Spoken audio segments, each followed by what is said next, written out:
Su carta de renuncia estaba sobre el escritorio delante de él, y James Taggart estaba sentado mirándola, encorvado por el odio. Sentía como si su enemigo fuera ese pedazo de papel, no las palabras en el papel, sino la hoja y la tinta que le habían dado a las palabras una finalidad material. Siempre había considerado que el pensamiento y las palabras no eran concluyentes, sino una forma material que era a lo que había dedicado toda su vida, a evadir un compromiso. No había decidido renunciar. No realmente, pensó. Había dictado la carta por un motivo que él había identificado para sí mismo como «por si acaso». La carta, sintió, era una forma de protección, pero no la había firmado aún, y esa era su protección contra la protección. El odio iba dirigido a lo que fuera que le había hecho sentir que no podría continuar extendiendo ese proceso por mucho más tiempo. Había recibido noticias de la catástrofe a las 8 de la mañana. Al mediodía había llegado a su oficina. Un instinto que provenía de razones que él sabía, pero que dedicaba todo su esfuerzo a no saber, le había dicho que tenía que estar allí esa vez. Los hombres que habían sido sus cartas marcadas, en un juego que él sabía cómo jugar, habían desaparecido. Clifton Lossy estaba trincherado detrás de la declaración de un médico que había anunciado que el señor Lossy padecía una afección cardíaca que hacía imposible molestarlo en ese momento. Uno de los asistentes ejecutivos de Taggart supuestamente se había ido a Boston la noche anterior, y el otro supuestamente había sido llamado inesperadamente a un hospital anónimo junto a la cama de un padre que nadie había sospechado que tuviera. No había respuesta en la casa del ingeniero jefe. El vicepresidente a cargo de Relaciones Públicas no podía ser localizado. Conduciendo por las calles hasta su oficina, Taggart había visto las letras negras de los titulares. Al caminar por los pasillos de Taggart Transcontinental, había oído la voz de un locutor que venía de una radio en la oficina de alguien. El tipo de voz que uno espera escuchar en las esquinas de calles sin alumbrar. Estaba exigiendo a gritos la nacionalización de los ferrocarriles. Había caminado por los pasillos con pasos ruidosos para poder ser visto y apresurados para no ser detenido con preguntas. Había cerrado con llave la puerta de su oficina y le había ordenado a su secretario que no admitiera ninguna persona ni aceptara ninguna llamada, y también que le dijera a todos los que llegaran que el señor Taggart estaba ocupado. Luego se sentó en su escritorio, solo y presa de pánico.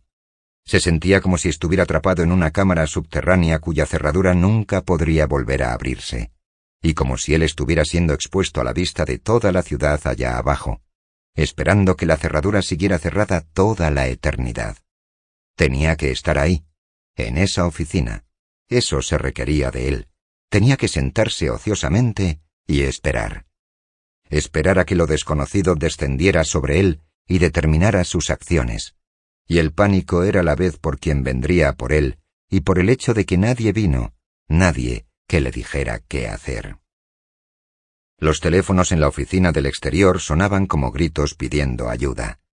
Miró a la puerta con una sensación de triunfo malévolo, pensando en todas las voces que estaban siendo derrotadas por la inocua figura de su secretario, un joven experto en nada más que en el arte de la evasión, el cual practicaba con la languidez elástica y gris de lo amoral. Las voces, pensó Taggart, venían de Colorado, de todos los centros del sistema ferroviario de Taggart, de todas las oficinas del edificio a su alrededor. Él estaba a salvo mientras no tuviera que oírlas. Sus emociones se habían atascado, fusionándose en una bola inmóvil, sólida y opaca dentro de él, una bola que el hecho de pensar en los hombres que operaban el sistema Taggart no podía perforar. Esos hombres eran simplemente enemigos a quienes burlar. Las punzadas de miedo más agudas provenían de pensar en los hombres del Consejo de Administración, pero su carta de renuncia era su salida de incendios, que los dejaría a ellos atrapados con el fuego. El miedo más agudo de todos provenía de pensar en los hombres en Washington. Si llamaban, él tendría que responder. Su elástico secretario sabría de quién serían las voces que estarían por encima de sus órdenes. Pero Washington no llamó. El miedo lo atravesaba en espasmos de vez en cuando, dejando su boca seca, No sabía qué era lo que temía. Sabía que no era la amenaza del locutor de radio. Lo que había experimentado al oír el gruñido de la voz había sido más como un terror que sentía porque se esperaba que lo sintiera. Un terror del deber, algo que era parte de su posición, como lo eran los trajes a medida y los discursos en los almuerzos. Pero debajo de él, había sentido una pequeña esperanza rápida y furtiva, como el trayecto de una cucaracha. Si esa amenaza tomaba forma, lo resolvería todo. Le evitaría tener que decidir, le evitaría tener que firmar la carta. Él ya no sería más el presidente de Taggart Transcontinental, pero entonces tampoco lo sería nadie más. Tampoco lo sería nadie más. Estaba sentado mirando su escritorio, manteniendo sus ojos y su mente desenfocados. Era como si estuviera sumergido en un charco de niebla, luchando por no permitir que ese charco alcanzara su finalidad tomando alguna forma. Lo que existe posee identidad. Él podría mantenerlo fuera de la existencia negándose a identificarlo. No examinó los eventos en Colorado. No intentó comprender su causa. No tuvo en cuenta sus consecuencias. No pensó. La atascada bola de emoción era como un peso físico en su pecho, llenando su consciencia, liberándolo de la responsabilidad de pensar. La bola era odio. Odio como su única respuesta. Odio como única realidad. Odio sin objeto. Causa, principio o fin. Odio como su reivindicación contra el universo, como justificación, como un derecho, como un absoluto. Los gritos de los teléfonos continuaban a través del silencio. Él sabía que esas súplicas de ayuda no iban dirigidas a él, sino a una entidad cuya forma él había robado. Era esa forma la que los gritos ahora estaban arrancando de él. Sintió como si los timbres dejaran de ser sonidos para convertirse en una sucesión de cuchilladas golpeando su cráneo. El objeto del odio empezó a tomar forma, como si hubiera sido convocado por los timbres. La bola sólida explotó dentro de él y lo lanzó ciegamente a la acción. Saliendo rápidamente de la sala, desafiando a todos los rostros a su alrededor, fue corriendo por los pasillos al departamento de operaciones y hasta la antesala de la oficina del vicepresidente de operaciones. La puerta de la oficina estaba abierta. Él vio el cielo en las grandes ventanas más allá de un escritorio vacío. Entonces vio al grupo de empleados en la antesala a su alrededor, y la cabeza rubia de Eddie Willers en el compartimento de cristal. Caminó resueltamente hacia Eddie Willers, abrió la puerta de cristal y desde el umbral, a la vista y al oído de toda la sala, gritó: «¿Dónde está ella?». Eddie Willers se puso de pie muy despacio y se quedó mirando a Taggart con un extraño tipo de obediente curiosidad, como si eso fuera un fenómeno más a observar entre todas las cosas sin precedentes que había observado. Él no respondió. «¿Dónde está ella?». «No puedo decírtelo». «Escucha tú, mocoso cabezón. Este no es momento para florituras. Si intentas hacerme creer que no sabes dónde está, no te creo. Tú lo sabes y vas a decírmelo, o te reportaré a la Junta de Unificación. Les juraré que lo sabes y luego intenta demostrar que no». Hubo un leve tono de asombro en la voz de Eddie cuando respondió. «En ningún momento he dado a entender que no sé dónde está, Jim. Lo sé, pero no te lo voy a decir». El grito de Taggart se elevó hasta el sonido estridente e impotente que confiesa un error de cálculo. «¿Te das cuenta de lo que estás diciendo?». «Pues sí, por supuesto». «¿Lo repetirás?», añadió, y señaló a la sala. «¿Para estos testigos?». Eddie levantó un poco la voz, más en precisión y en claridad que en volumen. «Sé dónde está, pero no te lo voy a decir». «¿Estás confesando que eres un cómplice que está ayudando e instigando a un desertor?». «Si así es como quieres llamarlo». «Pero eso es un delito contra la nación. ¿No sabes eso?». «No». «Va contra la ley». «Sí». «Esto es una emergencia nacional. No tienes derecho a mantener ningún secreto privado. Estás ocultando información vital. Yo soy el presidente de este ferrocarril. Te estoy ordenando que me lo digas. No puedes negarte a obedecer una orden. Es un delito penal. ¿Lo entiendes?». «Sí». «¿Te niegas?». «Me niego». Años de entrenamiento habían hecho que Taggart fuese capaz de ver a cualquier audiencia a su alrededor sin que pareciera que lo estaba haciendo. Vio las caras apretadas y cerradas del grupo. caras que no eran sus aliadas. Todos tenían una expresión de desesperación, excepto la cara de Eddie Willers. El siervo feudal de Taggart Transcontinental era el único que parecía no haber sido afectado por el desastre. Miró a Taggart con la mirada sin vida pero a conciencia de un erudito que se enfrenta a un campo de conocimiento que nunca había querido estudiar. ¿Te das cuenta de que estás cometiendo una traición?, gritó Taggart. Eddie preguntó en voz baja. ¿Contra quién? Contra el pueblo. Es traición proteger a un desertor. Es traición económica. Tu deber de alimentar al pueblo es lo primero, por encima de cualquier otra cosa. Todas las autoridades públicas lo han dicho. ¿No lo sabes? ¿No sabes lo que te harán? ¿No ves que eso me importa un bledo? Ah, ¿sí? Citaré eso a la Junta de Unificación. Tengo todos estos testigos para demostrar que dijiste. No te preocupes por los testigos, Jim. No los pongas en evidencia. Escribiré todo lo que dije, lo firmaré, y tú puedes llevarlo a la Junta. La repentina explosión de la voz de Taggart sonó como si lo hubieran abofeteado. ¿Quién eres tú para enfrentarte al gobierno? ¿Quién eres tú, miserable ratón de oficina, para juzgar las políticas nacionales y tener tus propias opiniones? ¿Crees que el país tiene tiempo de preocuparse por tus opiniones, por tus deseos o por tu pequeña conciencia? Vais a aprender una lección, todos vosotros autoindulgentes e indisciplinados, empleados de pacotilla malcriados, que vais pavoneándoos por ahí como si esa basura sobre vuestros derechos fuese algo serio. Vais a aprender que estos no son los días de Nat Taggart.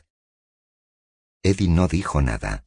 Por un instante ambos se quedaron mirándose el uno al otro por encima del escritorio. La cara de Taggart estaba distorsionada por el pánico. La de Eddie permanecía severamente serena. James Taggart creía demasiado bien en la existencia de un Eddie Willers. Eddie Willers no podía creer en la existencia de un James Taggart. ¿Crees que la nación se preocupará por tus deseos o los de ella?, gritó Taggart. Es su deber volver, es su deber trabajar. ¿Qué nos importa si ella quiere trabajar o no? ¡La necesitamos! ¿La necesitas tú, Jim? Un impulso que tenía que ver con su autoconservación hizo que Taggart diera un paso atrás al oír el sonido de ese tono particular, un tono muy tranquilo, en la voz de Eddie Willers. Pero Eddie no hizo ningún movimiento para seguirlo. Permaneció de pie detrás de su escritorio, de la forma que sugiere la tradición civilizada de una oficina de negocios. No la encontrarás, dijo. No va a volver. Me alegro de que no lo haga. Puedes morirte de hambre, puedes cerrar el ferrocarril, puedes meterme en la cárcel, puedes hacer que me fusilen. ¿Qué más da? No voy a decirte dónde está. Si veo que todo el país se estrella, no te lo diré. No la encontrarás. Tú. Se giraron ante el sonido de la puerta abriéndose de golpe. Vieron a Dagny de pie en el umbral. Llevaba un vestido arrugado de algodón y su cabello estaba despeinado tras horas de conducir. Se detuvo lo suficiente para echar una mirada a su alrededor, como para recapturar el lugar, pero no había reconocimiento de personas en sus ojos. La mirada simplemente recorrió la habitación como si estuviera haciendo un rápido inventario de objetos físicos. Su cara no era la cara que ellos recordaban. Había envejecido, no por medio de arrugas, sino por medio de una quieta y desnuda expresión sin ninguna cualidad, excepto la de ser implacable. Sin embargo, la primera respuesta de ellos, antes que de sorpresa o de asombro, fue una sola emoción que atravesó la sala como un suspiro de alivio. Estaba en todas sus caras menos en una. Eddie Willers, quien hacía un momento había estado tranquilo, se desplomó con la cara boca abajo sobre su escritorio. No hizo ningún ruido, pero los movimientos de sus hombros eran sollozos. La cara de ella no hizo ningún ademán de reconocer a nadie, ni de saludar, como si su presencia allí fuese inevitable y las palabras no fuesen necesarias. Se dirigió directamente a la puerta de su oficina. Al pasar frente al escritorio de su secretaria, dijo, su voz como el sonido de un ordenador, ni ruda ni amable, «Dile a Eddie que entre». James Taggart fue el primero en moverse, como si temiera dejarla fuera de su vista. Corrió tras ella, chillando. No pude evitarlo. Y luego, con la vida volviendo a él, su propia vida, su tipo de vida normal, gritó: «Fue culpa tuya. Tú lo hiciste. Tú tienes la culpa de ello, porque te fuiste». Él se preguntó si su grito había sido una ilusión dentro de sus propios oídos. El rostro de ella seguía impasible. Sin embargo, ella se había girado hacia él.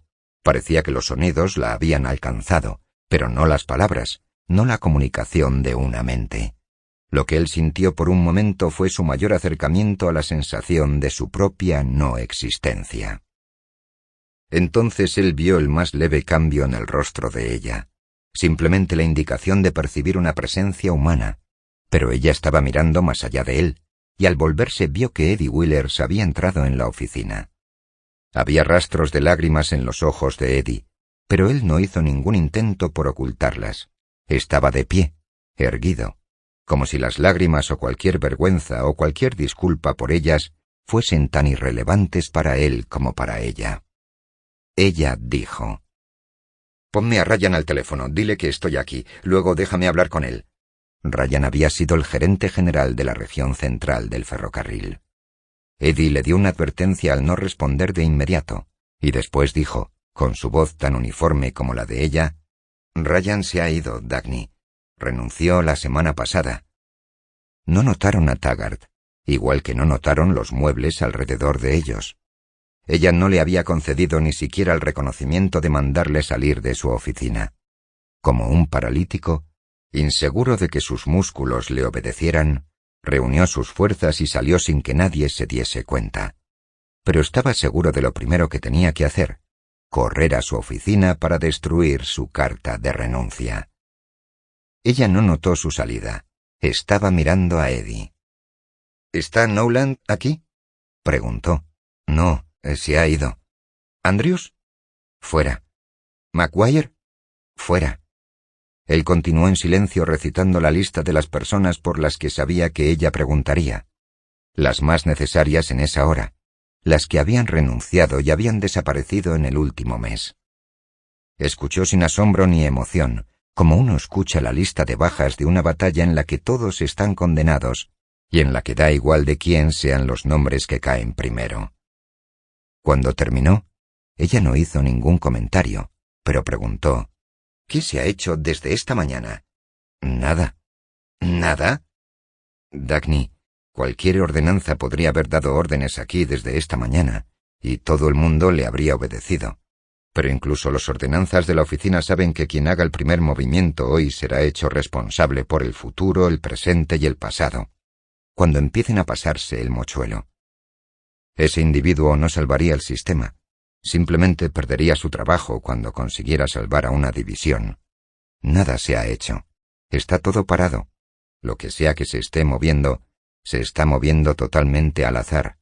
Eso es lo que está pasando en las líneas más remotas, donde no saben si han de moverse o de parar. Algunos trenes están detenidos en estaciones, otros continúan, esperando ser detenidos antes de llegar a Colorado. Es lo que decidan los gerentes de expedición locales. Aquí abajo, el gerente de la terminal ha cancelado todo el tráfico transcontinental para hoy, incluyendo el Comet de esta noche. No sé lo que está haciendo el gerente de San Francisco. Solo los equipos de demolición están trabajando, en el túnel. Todavía no se han acercado ni remotamente al lugar del accidente. No creo que lo logren. Llama al gerente de la terminal aquí abajo y dile que vuelva a poner todos los trenes transcontinentales inmediatamente de nuevo en su horario normal, incluyendo el Comet de esta noche. Luego vuelve aquí». Cuando Eddie volvió, Dagny estaba inclinada sobre los mapas que había extendido sobre una mesa, y ella habló mientras él tomaba notas rápidas. «Dirige todos los trenes en dirección oeste hacia el sur, desde Kirby, Nebraska, por el ramal recto hasta Hastings, por el carril de la Kansas Western hasta Loren, Kansas, luego a la vía del Atlantic Southern en Jasper, Oklahoma, al oeste en la Atlantic Southern hasta Flagstaff, Arizona, al norte en la vía de Flagstaff-Homedale hasta Elgin, Utah, al norte hasta Midland, al noroeste en la vía de la Wasatch Railway hasta Salt Lake City. La Wasatch Railway es un ferrocarril abandonado de vía estrecha, cómpralo. Haz que conviertan la vía a la estándar. Si los propietarios tienen miedo, puesto que las ventas son ilegales, págales el doble del dinero y continúa con el trabajo. No hay vía entre Laurel, Kansas y Jasper, Oklahoma. Son 5 kilómetros. No hay vía entre Elgin y Midland, Utah. 8,5 kilómetros. Consigue que instalen el rail. Haz que los equipos de construcción empiecen inmediatamente. Contrata a todas las personas locales disponibles. Págales el doble del salario legal o el triple, lo que pidan. Pon 3 turnos a funcionar y completa el trabajo de un día para otro. En cuanto al rail, arranca los apartaderos de Winston y Silver Springs, Colorado, de Leeds, Utah y de Benson, Nevada. Si algún secuaz regional de la Junta de Unificación aparece para detener el trabajo, autoriza a todos nuestros hombres de la zona, a los que te sean de confianza, para sobornarlos. No pases eso por el departamento de contabilidad, que me lo cobren a mí, yo lo pagaré. Si se encuentran con algún caso en el que eso no funciona, diles que le digan al secuaz que la Directiva 10-289 no contempla las medidas cautelares locales, que una medida cautelar se debe interponer por orden judicial contra nuestra sede, y que tienen que demandarme a mí si quieren detenernos. ¿Es verdad eso? ¿Cómo puedo saberlo? ¿Cómo puede alguien saberlo? Pero para cuando lo desenreden y decidan lo que quieran decidir, nuestra vía estará construida. Ya veo. Yo repasaré las listas y te daré los nombres de nuestros hombres regionales que poner al mando, si siguen allí. Para cuando el Comet de esta noche llegue a Kirby, Nebraska, la vía estará lista. Añadirá unas 36 horas al horario transcontinental, pero habrá un horario transcontinental. Luego haz que me traigan los archivos de los antiguos mapas de nuestro sistema tal y como era antes de que el nieto de Nat Taggart construyera el túnel. ¿Los qué? Él no levantó la voz, pero la respiración entrecortada fue la ruptura de la emoción que había querido evitar. El rostro de ella no cambió, pero una nota de insinuación en su voz le reconoció a él una nota de gentileza, no de reproche. Los antiguos mapas de los días anteriores al túnel. Vamos a volver atrás, Eddie. Espero que podamos. No reconstruiremos el túnel. No hay forma de hacerlo ahora. Pero el antiguo tendido que cruzaba las montañas rocosas aún sigue allí. Puede ser recuperado. Solo será difícil conseguir el raíl para eso y los hombres que lo hagan. Sobre todo los hombres. Él sabía, como había sabido desde el principio, que ella había visto sus lágrimas y que no había pasado sobre ellas con indiferencia, a pesar de que su voz clara y sin tono y su rostro impasible no denotaban ninguna señal de emoción. Había alguna cualidad especial en la actitud de ella que él sentía pero no podía traducir. Sin embargo, la sensación que le dio a él, traducida, era como si ella le estuviese diciendo: «Lo sé, lo entiendo. Yo sentiría compasión y gratitud si estuviéramos vivos y fuéramos libres para sentir. Pero no lo somos, ¿verdad, Eddie? Estamos en un planeta muerto, como la Luna, donde debemos movernos, pero no nos atrevemos a detenernos para respirar una bocanada de emoción, porque descubriremos que no hay aire para respirar». «Tenemos hoy y mañana para ponerlo todo en marcha», dijo. «Yo saldré para Colorado mañana por la noche. Si quieres volar, tendré que alquilar un avión para ti en algún lugar. El tuyo todavía está en el taller. No pueden conseguir repuestos para él. No iré en tren. Tengo que ver la línea. Tomaré el Comet de mañana». Habían pasado 2 horas, en una breve pausa entre las llamadas telefónicas de larga distancia, cuando ella le hizo de repente la primera pregunta que no tenía que ver con el ferrocarril. «¿Qué le han hecho a Hank Rearden?» Eddie se vio atrapado en la pequeña evasión de mirar hacia otro lado, pero obligó a su mirada a encontrarse con la de ella y respondió. Se rindió. Firmó el certificado de regalo de ellos en el último momento. ¡Oh! El sonido no transmitió ni sorpresa ni censura. Fue simplemente un signo de puntuación vocal, denotando la aceptación de un hecho. ¿Has sabido algo de Quentin Daniels? No. ¿No ha enviado ninguna carta o ningún mensaje para mí? No. Adivinó lo que ella temía y le recordó un asunto del cual no había informado. Dagny, hay otro problema que ha estado creciendo por todo el sistema desde que te fuiste, desde el 1 de mayo. Son los trenes congelados. ¿Los qué?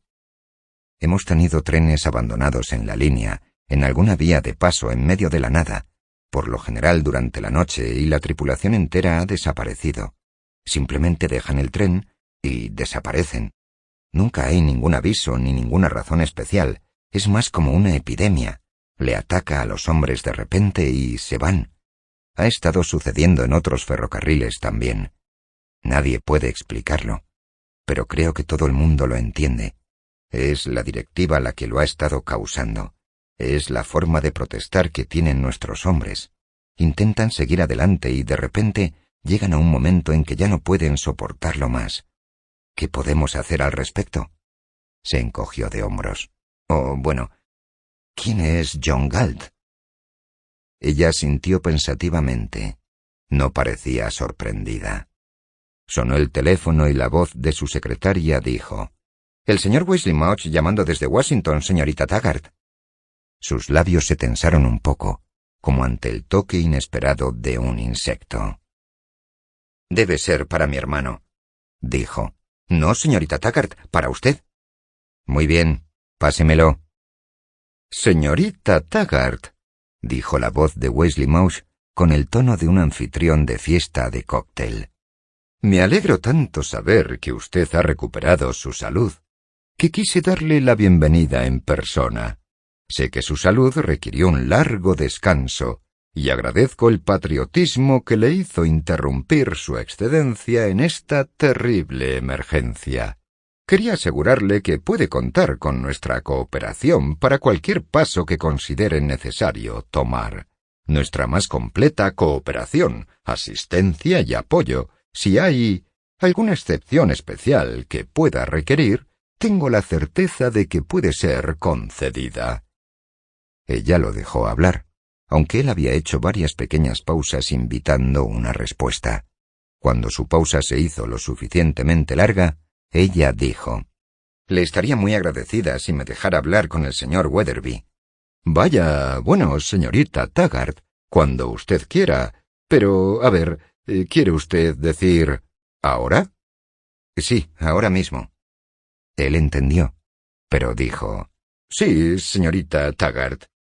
Cuando la voz del señor Weatherby apareció en la línea, sonaba cautelosa. «Sí, señorita Taggart, ¿en qué puedo ayudarle?» «Puede decirle a su jefe que si no quiere que renuncie de nuevo, como él sabe que hice, nunca ha de llamarme ni de hablarme.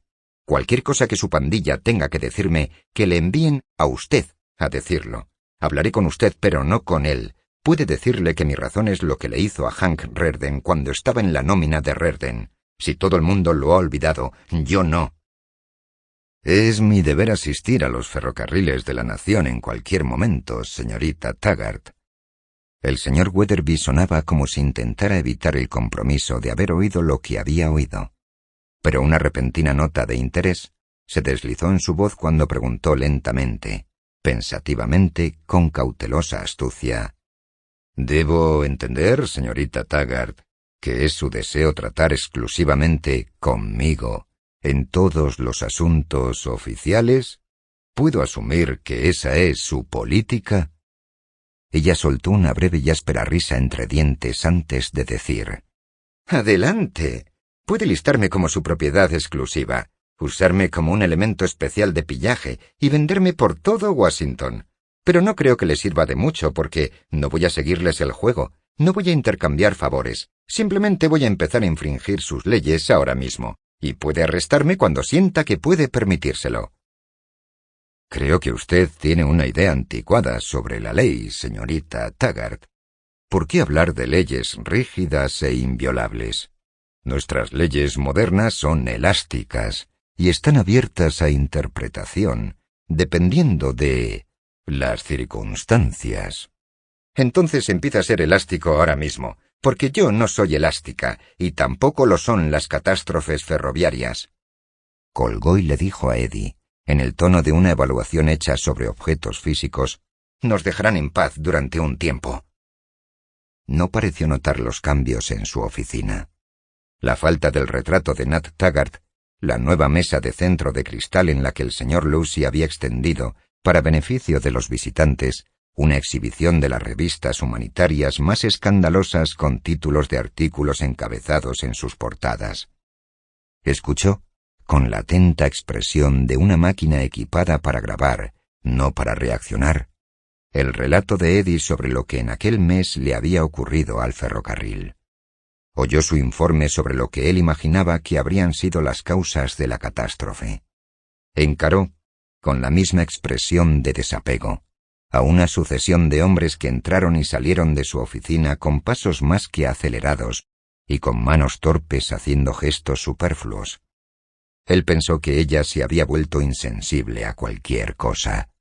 Pero de repente, mientras ella andaba por la oficina dictándole a él una lista de materiales para instalar la vía y dónde obtenerlos ilegalmente, ella se paró y miró las revistas sobre la mesa de centro. Sus titulares decían: La nueva conciencia social, nuestro deber hacia los desfavorecidos, necesidad contra codicia. Con un único movimiento de su brazo, un movimiento abrupto y explosivo de pura brutalidad física, como él nunca antes había visto en ella, barrió las revistas de la mesa y siguió hablando, con su voz recitando una lista de cifras sin lapso, como si no hubiera conexión entre su mente y la violencia de su cuerpo. Al final de la tarde, al encontrar un momento a solas en su oficina, llamó por teléfono a Hank Rearden. Le dio su nombre a la secretaria y por la forma en que Rearden respondió, ella percibió la ansiedad con la que él había tomado el auricular. ¿Dagny? Hola, Hank. Estoy de vuelta. ¿Dónde? En mi oficina. Ella escuchó las cosas que él no dijo durante el momento de silencio en la línea. Luego Rearden dijo: Supongo que tendré que empezar a sobornar a gente de inmediato para conseguir el mineral y empezar a servirte el raíl. Sí, tanto como puedas. No tiene que ser Metal Rearden, puede ser... El corte en su voz fue casi demasiado breve como para notarlo. Pero lo que contenía era la idea. ¿Raíl de Metal Rearden para volver a la época anterior al acero pesado? ¿Tal vez volver a la época de los raíles de madera con tiras de hierro? Ella continuó: Puede ser acero, de cualquier peso, cualquier cosa que puedas darme. Muy bien, Dagny. ¿Sabes que les he entregado el Metal Rearden? He firmado el certificado de regalo. Sí, lo sé. Me he rendido. ¿Quién soy yo para culparte? ¿No lo he hecho yo también? Él no respondió. Y ella dijo: Hank, no creo que les importe si queda un tren o una caldera en la tierra. A nosotros sí. Nos dominan por nuestro amor a eso, y seguiremos pagando mientras aún haya una posibilidad de mantener viva una sola rueda moviéndose, como muestra de la inteligencia humana. Seguiremos manteniéndolo a flote, como si fuera un hijo nuestro ahogándose, y cuando el diluvio se lo trague, caeremos con la última rueda y con el último silogismo. Sé lo que estamos pagando, pero el precio ya no cuenta. Lo sé. No tengas miedo por mí, Hank. Estaré bien mañana por la mañana. Nunca tendré miedo por ti, cariño. Te veré esta noche.